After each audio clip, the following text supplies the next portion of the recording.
মেলবোর্নের boxing day test শেষ হয়ে গেলেও ম্যাচের রেশ এখনো কাটেনি।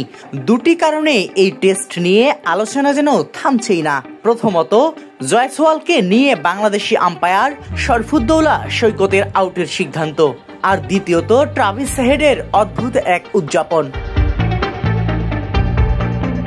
তবে সৈকতের সিদ্ধান্তকে ভারতীয় সমর্থকরা মানতে না পারলেও সাবেক ক্রিকেটারদের কেউ কেউ সমর্থন দিয়েছেন এই আম্পায়ারকে। আলোচিত এই সিদ্ধান্ত প্রকাশ্যে ঘটানো হলেও ট্রাভিস হেডের উদযাপন রহস্য নিয়েও চলছে বিস্তর আলোচনা। অনেকেই বলছে তার উদযাপন ছিল অশালীন।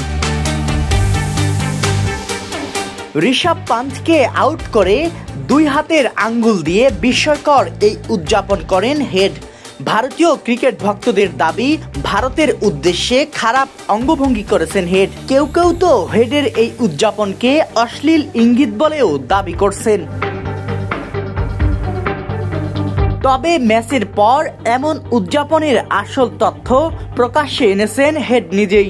ধারাভাষ্যকারের প্রশ্নের জবাবে হেড বলেন, আমার উদযাপন নিয়ে বেশ আলোচনা হচ্ছে, তবে এটা কোনো অশালীন কিংবা কাউকে ছোট করার জন্য ইঙ্গিত ছিল না। হেডের দাবি, তিনি মূলত তর্জনী আঙ্গুলের ইনজুরিতে ভুগছেন। দীর্ঘদিন ধরে বরফ পানিতে তার সেই আঙ্গুলকে ডুবিয়ে রাখতে হয়েছে। এমনকি খেলার আগেও সেই আঙ্গুল ঠান্ডা পানিতে ভিজিয়ে তারপর মাঠে নেমেছেন তিনি। আবার সেই আঙ্গুল দিয়েই উইকেট পেয়েছেন, তাই এমন উদযাপন করেন তিনি। সাব্বির হোসেন, সোনালী নিউজ, ঢাকা।